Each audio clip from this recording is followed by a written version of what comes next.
সূরা আল হাশর। أعوذ بالله من الشيطان الرجيم بسم الله الرحمن الرحيم سبح لله ما في السماوات وما في الأرض وهو العزيز الحكيم আসমান সমূহ ও জমিনে যা কিছু আছে তারা সবাই আল্লাহ তাআলার পবিত্রতা ও মাহাত্ম্য ঘোষণা করছে। আল্লাহ তাআলা মহাপরাক্রমশালী ও প্রজ্ঞাময়। هو الذي أخرج الذين كفروا من أهل الكتاب من ديارهم لأول الحشر ما ظننتم أن يخرجوا وظنوا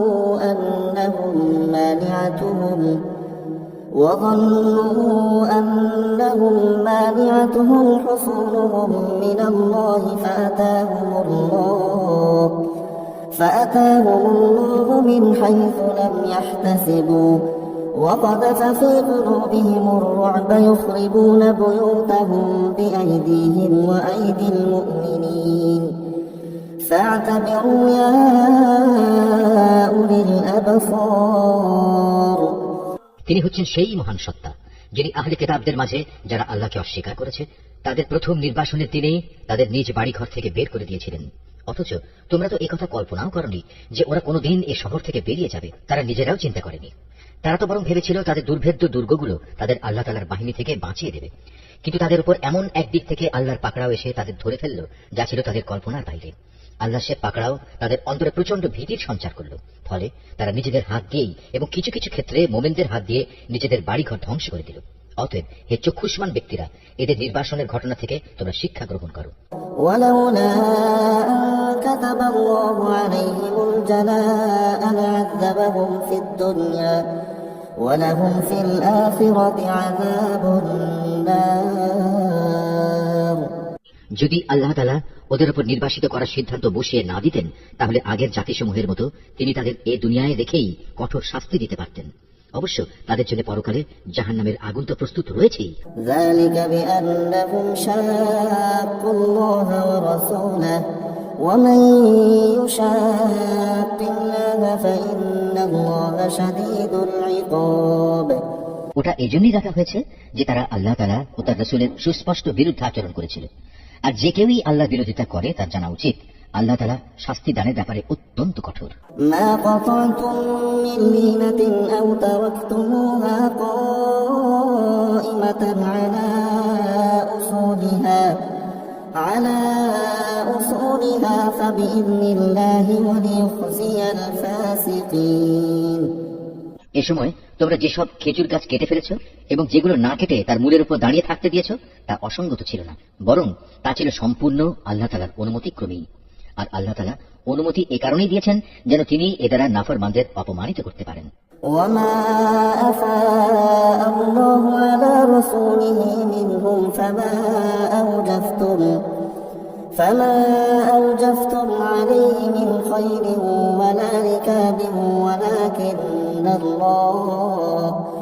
ولكن الله يسلط رسله على من يشاء والله على كل شيء قدير এই ঘটনার ফলে আল্লাহ তাআলা যেসব ধন সম্পদ তাদের কাছ থেকে নিয়ে তার রাসূলকে দিয়েছেন তা ছিল তাঁরই একান্ত অনুগ্রহ।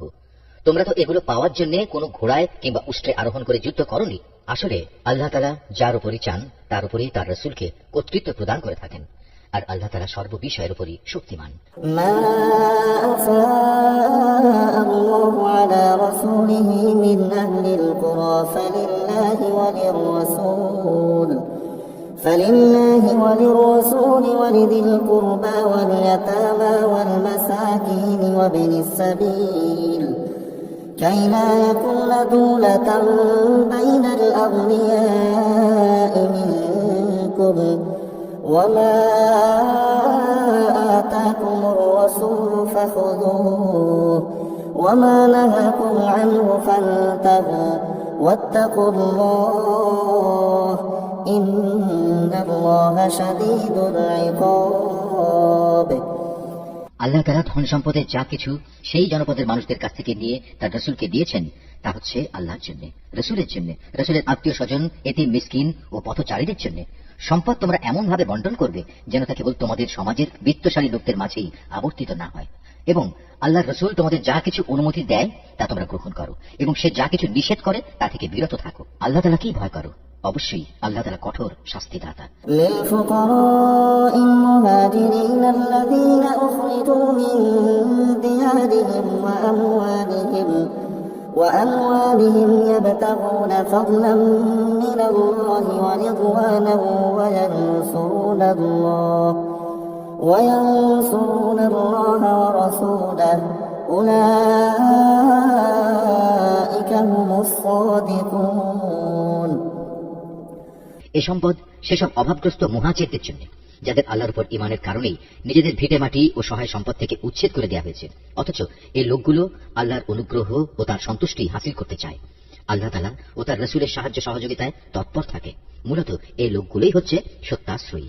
والذين تبوأوا الدار والإيمان من قبلهم يحبون من هاجر إليهم ولا يجدون في صدورهم حاجة مما أوتوا ويؤثرون على أنفسهم ولو كان بهم خصاصة ومن يوق شح نفسه فأولئك هم المفلحون। এ সম্পদে তাদেরও অংশ রয়েছে যারা মুহাজিরদের আগমনের আগ থেকেই এই জনপদকে নিজেদের নিবাস বানিয়েছিল, এবং যারা এদের আসার আগেই ঈমান এনেছিল। তারা ওদের অত্যন্ত ভালোবাসে যারা হিজরত করেছে। রাসূলের পক্ষ থেকে তাদের মুহাজির সাথীদের যা কিছু দেয়া হয়েছে সে ব্যাপারে তারা নিজেদের অন্তরে তার কোন রকমের প্রয়োজন অনুভব করে না। শুধু তাই নয়, তারা তাদের মুহাজির সাথীদের প্রয়োজনকে সর্বদাই নিজেদের প্রয়োজনের উপর অগ্রাধিকার দেয়, যদিও তাদের নিজেদেরও অনেক অভাবগ্রস্ততা রয়েছে। আসলে যাদের মানসিক কৃপণতা সংকীর্ণতা থেকে বাঁচিয়ে রাখা হয়েছে তারাই হচ্ছে সফলকাম। والذين جاءوا من بعدهم يقولون ربنا اغفر لنا ولإخواننا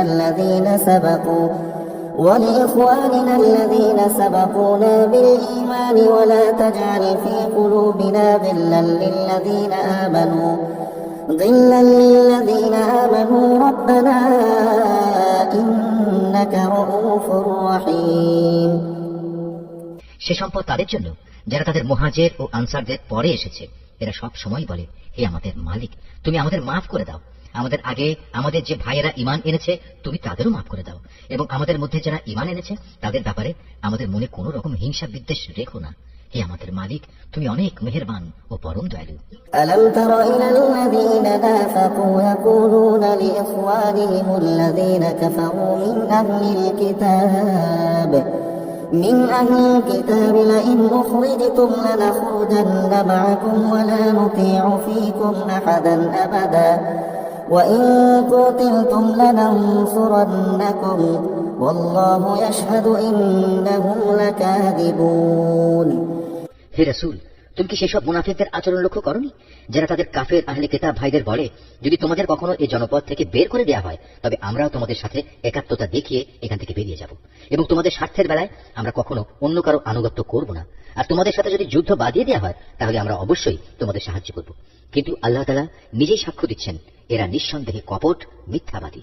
لئن أخرجوا لا يخرجون معهم ولئن قتلوا لا ينصرونهم ولئن نصروهم ليولن الأدبار ثم لا ينصرون।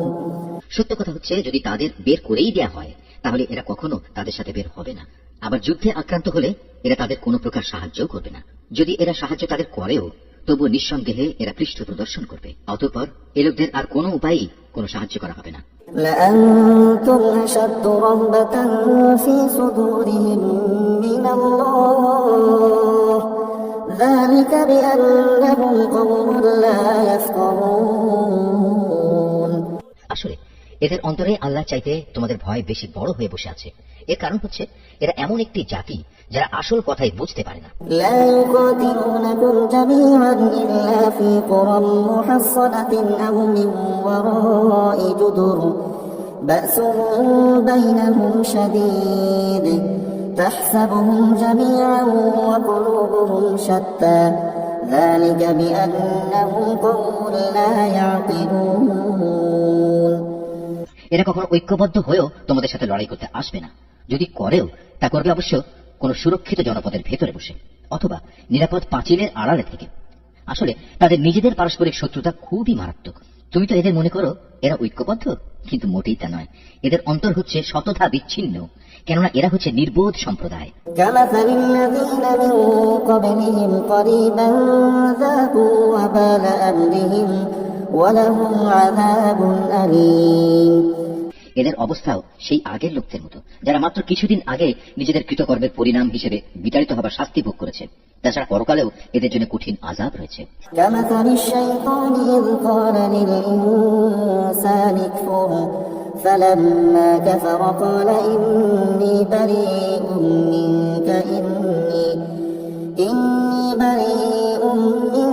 إني أخاف الله رب العالمين এদের আরেকটি তুলনা হচ্ছে শয়তানের মতো। শয়তান এসে যখন মানুষদের বলে প্রথমে আল্লাহকে অস্বীকার করো, অতঃপর সত্যি যখন সে আল্লাহকে অস্বীকার করে তখন মুহূর্তেই সে বোল পাল্টে ফেলে এবং বলে আমার সাথে তোমার কোনো সম্পর্ক নেই, আমি নিজেও সৃষ্টি লোকের মালিক আল্লাহ তাআলাকে ভয় করি। فكان عاقبتهما أنهما في النار خالدين فيها وذلك جزاء الظالمين অতঃপর শয়তান ও তার অনুসারী এই দুজনের পরিণাম হবে জাহান্নাম, সেখানে তারা চিরদিন থাকবে, আর এটাই হচ্ছে জালেমদের শাস্তি।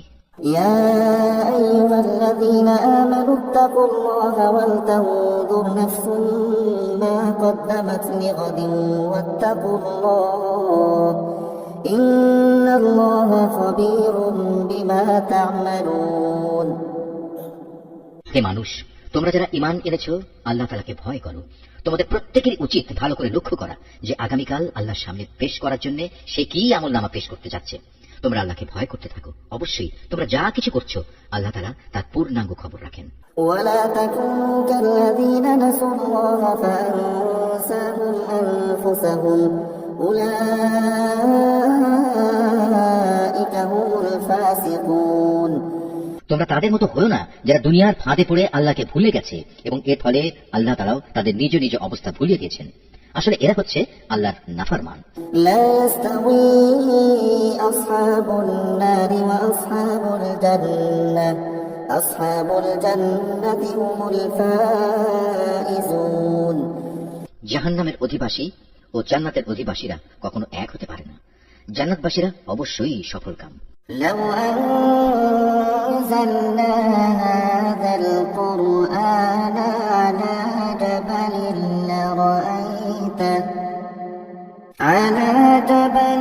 لرأيته خاشعا متصدعا من خشية الله وتلك الأمثال نضربها للناس لعلهم يتفكرون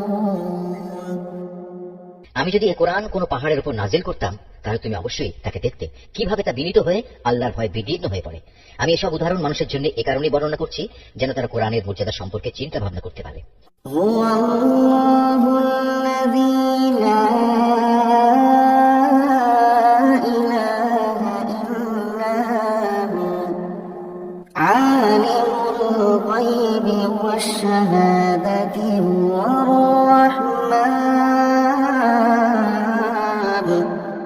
هو الرحمن الرحيم তিনি আল্লাহ তাআলা, তিনি ছাড়া কোনো মাবুদ নেই। দেখা অদেখা সব কিছুই তাঁর জানা। তিনি দয়াময়, তিনি করুণাময়। هو الله الذي لا إله إلا هو الملك القدوس السلام المؤمن المهيمن العزيز الجبار المتكبر سبحان الله عما يشركون তিনি আল্লাহ তাআলা, তিনি ছাড়া কোনো মাবুদ নেই। তিনি রাজাধিরাজ, তিনি পূত পবিত্র, তিনি শান্তিদাতা, তিনি বিধায়ক, তিনি রক্ষক, তিনি পরাক্রমশালী, তিনি প্রবল, তিনি মহাত্মের একক অধিকারী। তারা যেসব ব্যাপারে আল্লাহর সাথে শিরক করছে, আল্লাহ তাআলা সে সব কিছু থেকে অনেক পবিত্র। هو الله الخالق البارئ المصور له الأسماء الحسنى يسبح له ما في السماوات والأرض وهو العزيز الحكيم তিনি আল্লাহ তাআলা, তিনি সৃষ্টিকর্তা, তিনি সৃষ্টির উদ্ভাবক, সব কিছুর রূপকার তিনি। তার জন্যই নিবেদিত সকল উত্তম নাম। আকাশমণ্ডলী ও পৃথিবীতে যেখানে যা কিছু আছে তার সবকিছু তাঁরই পবিত্রতা ও মহিমা ঘোষণা করছে। তিনি পরাক্রমশালী, তিনি প্রবল প্রজ্ঞা। سبح لله ما في السماوات وما في الأرض وهو العزيز الحكيم هو الذي أخرج الذين كفروا من أهل الكتاب من ديارهم لأول الحشر ما ظننتم أن يخرجوا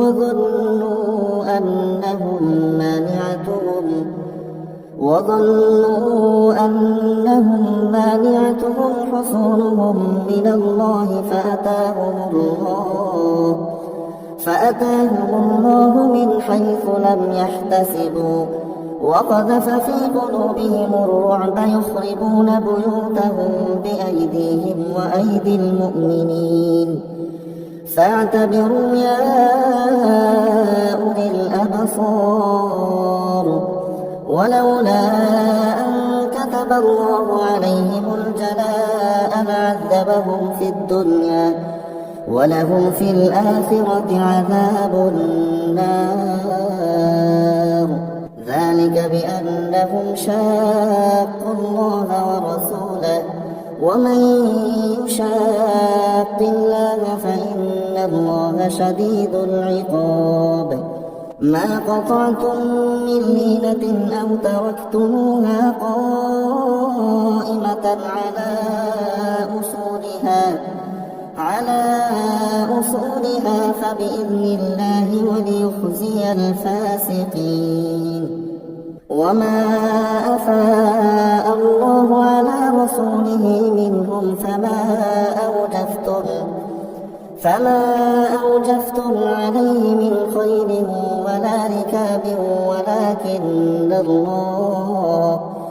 ولكن الله يسلط رسله على من يشاء والله على كل شيء قدير ما أفاء الله على رسوله من أهل القرى فلله وللرسول ولذي القربى واليتامى والمساكين وابن السبيل كي لا يكون دولة بين الأغنياء منكم وما آتاكم الرسول فخذوه وما نهاكم عنه فانتهوا واتقوا الله إن الله شديد العقاب للفقراء المهاجرين الذين أخرجوا من ديارهم وأموالهم يبتغون فضلا من الله ورضوانه وينصرون الله ورسوله أولئك هم الصادقون والذين تبوأوا الدار والإيمان من قبلهم يحبون من هاجر إليهم ولا يجدون في صدورهم حاجة مما أوتوا ويؤثرون على أنفسهم ولو كان بهم خصاصة ومن يوق شح نفسه فأولئك هم المفلحون والذين جاءوا من بعدهم يقولون ربنا اغفر لنا ولإخواننا الذين سبقونا بالإيمان ولا تجعل في قلوبنا غلا للذين آمنوا ربنا إنك رؤوف رحيم. ألم تر إلى الذين نافقوا يقولون لإخوانهم الذين كفروا من أهل الكتاب لئن أخرجتم لنخرجن معكم ولا نطيع فيكم أحدا أبدا وإن قتلتم لننصرنكم والله يشهد إنهم لكاذبون. لئن أخرجوا لا يخرجون معهم ولئن قتلوا لا ينصرونهم ولئن نصروهم ليولن الأدبار ثم لا ينصرون. لأنتم أشد رهبة في صدورهم من الله ذلك بأنهم قوم لا يفقهون. لا يقاتلونكم جميعا إلا في قرى محصنة أو من وراء جدر بأسهم بينهم شديد تحسبهم جميعا وقلوبهم شتى ذلك بأنهم قوم لا يعقلون. كمثل الذين من قبلهم قريبا ذاقوا وبال أمرهم ولهم عذاب أليم. كمثل الشيطان إذ قال للإنسان اكفر فلما كفر قال إني بريء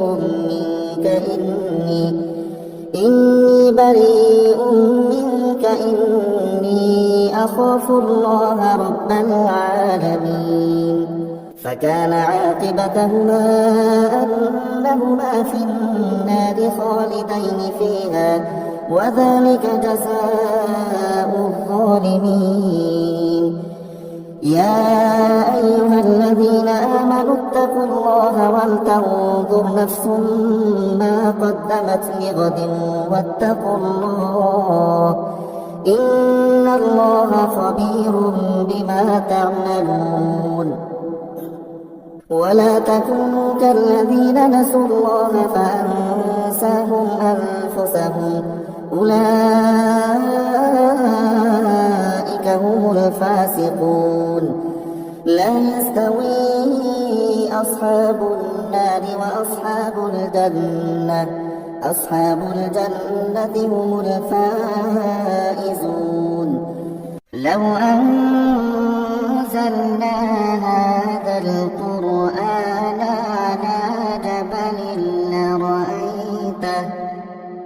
على جبل لرأيته خاشعا متصدعا من خشية الله وتلك الأمثال نضربها للناس لعلهم يتفكرون.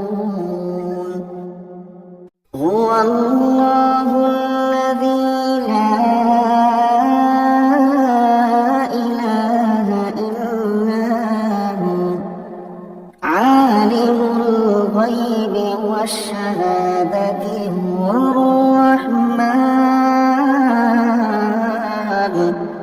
هو الرحمن الرحيم. هو الله الذي لا إله إلا هو